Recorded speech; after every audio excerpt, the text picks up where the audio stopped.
diperhadapkan kepada Luther, Luther tidak bisa tidak menolak dan tidak bisa tidak menolak. Dia tidak bisa tidak menolak dan tidak bisa tidak menerima.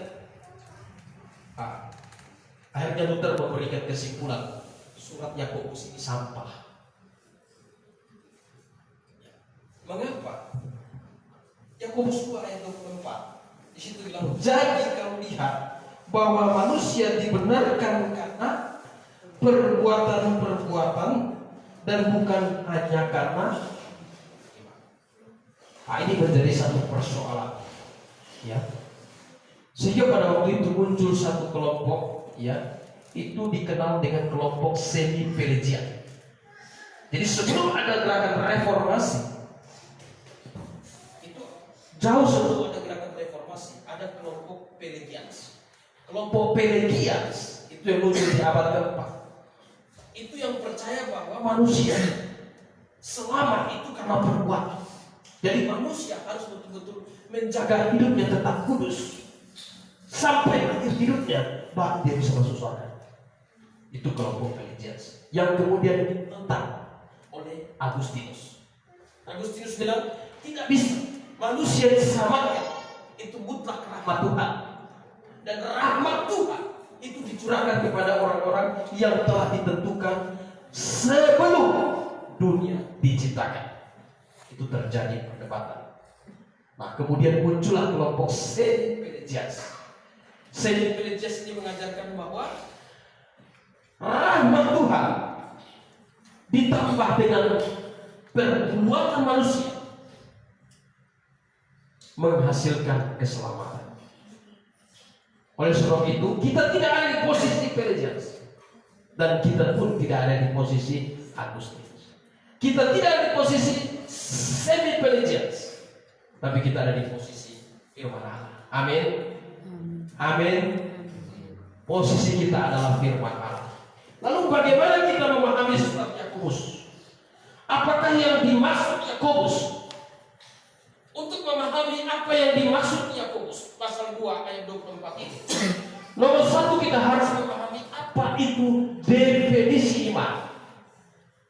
Ibrani 11 ayat 1 berkata, iman adalah dasar dari segala sesuatu yang kita harapkan dan bukti dari segala sesuatu yang tidak kita lihat. Itu iman. Ya, berharap kepada sesuatu yang tak terlihat. Tetapi di dalam surat Yakobus ini mau menekankan harapan yang demikian bukan hayalan, tetapi harapan yang dinamis, harapan yang hidup, harapan yang pasti. Makanya Yakobus pasal 2:17 katakan begini, ya, iman tanpa perbuatan pada hakikatnya adalah mati. Karena iman yang di dalam Allah bukan iman yang mati, tetapi iman yang hidup, iman yang tidak datang dari diri manusia, tetapi iman yang didorong oleh pekerjaan Roh Kudus.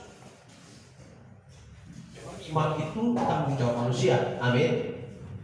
Iman bukan perbuatan. Garis bawahi, iman bukan perbuatan.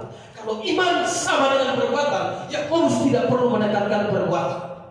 Betul? Amin. Iman bukan perbuatan. Nah, ini harus dipahami secara benar. Jadi di sini Yakobus ingin memberikan satu penjelasan kepada orang-orang percaya bahwa iman yang datang dari satu keyakinan bahwa Kristus telah membereskan dosa-dosa. Iman yang demikian adalah iman yang dinamis. Mengapa?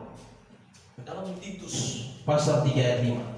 Ya, saya mau jemaat selalu, ayat ini sudah saya khotbahkan ulang-ulang. Ya, saya mau jemaat betul-betul bisa memahami ayat ini. Ya, dalam Titus 3 ayat 5. Titus 3 ayat 5. Di situ disampaikan bahwa Dia telah menyelamatkan kita bukan karena perbuatan baik yang telah kita lakukan, tetapi oleh karena rahmat Allah dan oleh karena pembaharuan yang dikerjakan oleh Roh Kudus. Artinya, Kita harus betul-betul memahami bagian dari surat Titus itu. Iman bukan perbuatan, itu nomor satu. Ya, kalau kita urutkan surat Titus, rahmat Tuhan dicurahkan, baru kemudian di situ ada pekerjaan Roh Kudus membaharui hidup orang tersebut. Karena ada konsep yang mengajarkan begini, orang itu tadinya mati, ya, manusia ini mati rohani. Karena dia mati rohani, dia perlu dibangkitkan lagi. Jadi cara membangkitkan dia harus dilahirkan kembali, baru dikasih iman. Itu filsafat. Itu tidak sesuai dengan kebenaran. Dan itu pernah ditegur oleh Paulus, bahwa ada orang-orang yang mengajarkan bahwa kebangkitan itu sedang berlangsung saat ini. Kebangkitan itu saat, ya, itu di situ ada Timotius dengan Alexander kalau tidak salah dalam surat Timotius. Ya, tidak demikian.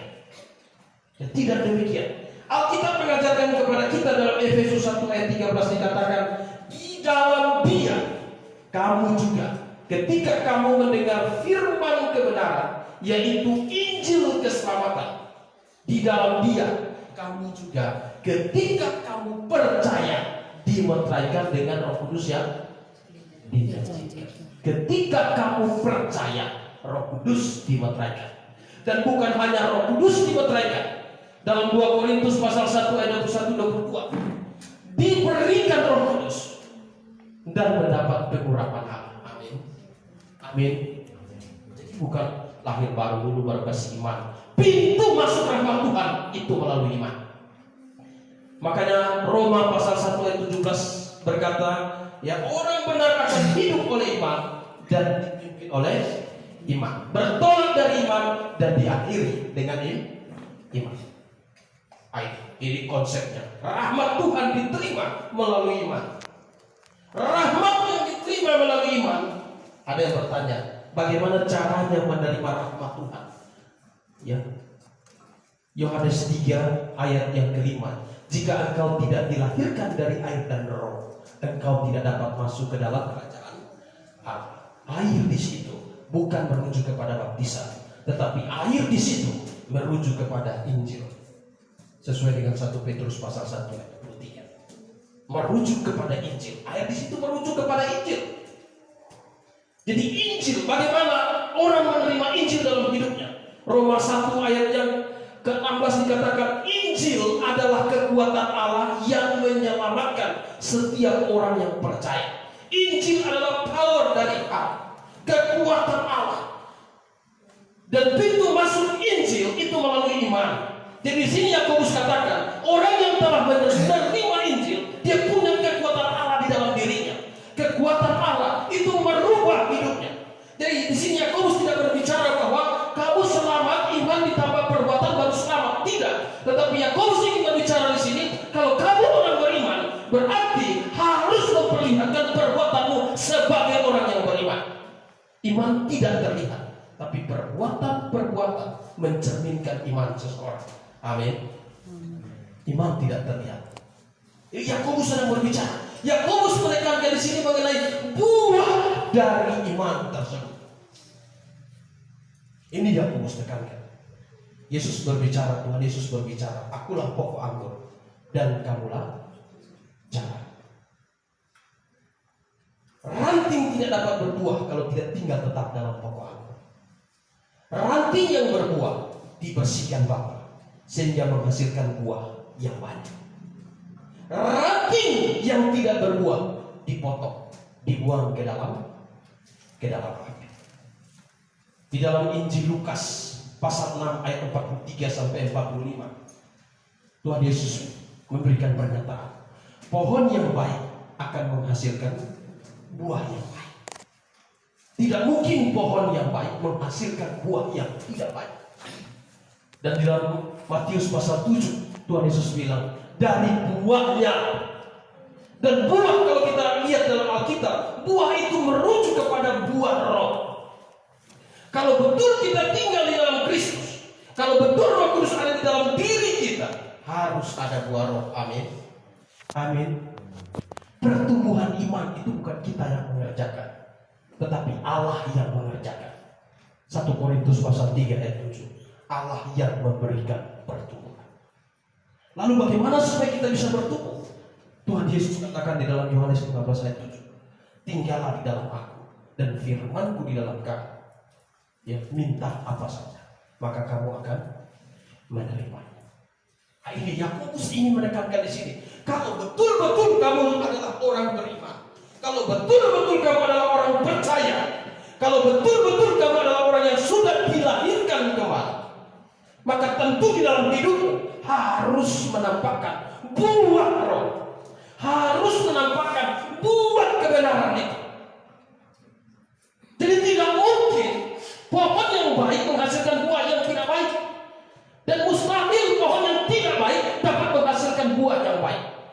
Kalau pokok anggurmu adalah Kristus, maka kamu harus berbuah buah yang baik.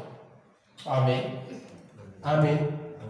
Inilah yang ditekankan oleh Yakobus. Sehingga surat Yakobus bukan sampah, tapi surat Yakobus memperjelas mengenai posisi hidup orang percaya. Dan surat Yakobus menggugurkan konsep doktrin sekali selamat tetap selamat. Ya, yang sekali selamat tetap selamat, yang sekali selamat tetap selamatnya, yang kalau sudah percaya Yesus buat apa saja masuk surga, itu digugurkan oleh surat Yakobus. Kalau sudah percaya Yesus, kita wajib untuk memikul salib. Bukan salib Kristus lagi yang kita pikul, tetapi salib kita sendiri. Kita wajib menyalibkan diri kita, dan kita taruh keinginan Kristus di dalam diri kita. Amin. Nah, itu yang dikatakan surat Yakobus. Ya. Jadi Yakobus di sini lebih menekankan bahwa saya ingin melihat iman, saya ingin melihat imanmu. Tapi bagaimana saya lihat imanmu? Lewat perbuatan. Itu. Jadi kalau ada orang bilang itu, beta mau bikin bagaimana juga, mau ya buat apapun, saya percaya Yesus pasti masuk surga. No. Tidak mungkin pohon yang tidak baik menghasilkan buah yang baik. Tidak mungkin. Itu sudah dikatakan Alkitab. Pohon yang baik akan menghasilkan buah yang baik. Ya, iman itu berbicara tentang respon manusia. Rahmat Tuhan itu berbicara mengenai kasih karunia Tuhan. Jadi Tuhan mencurahkan rahmat-Nya kepada orang-orang yang betul-betul dianggap patut untuk menerima rahmat Tuhan. Orang seperti apakah? Orang yang betul-betul datang kepada Tuhan, memohon belas kasih, rahmat, memohon belas kasih, menyesali dosa-dosa dengan sungguh-sungguh dan dengan sungguh-sungguh mau terima Tuhan. Orang yang demikian yang betul-betul diselamatkan. Amin. Amin. Kita paham ini. Saya sudah khotbah hari Minggu, saya ulang lagi untuk lebih memantapkan kita semua. Sehingga kita orang Kristen, Alkitabiah harus betul-betul sadar hidup kita, perbuatan kita adalah buah. Kalau iman kita betul-betul sudah ada, sudah lahir baru, iman kita betul-betul iman yang hidup, ada Roh Kudus yang bekerja, harus memperlihatkan buah di dalam hidup kita. Ini yang penting bagi kita semua. Mari kita tundukkan kepala, kita berdoa.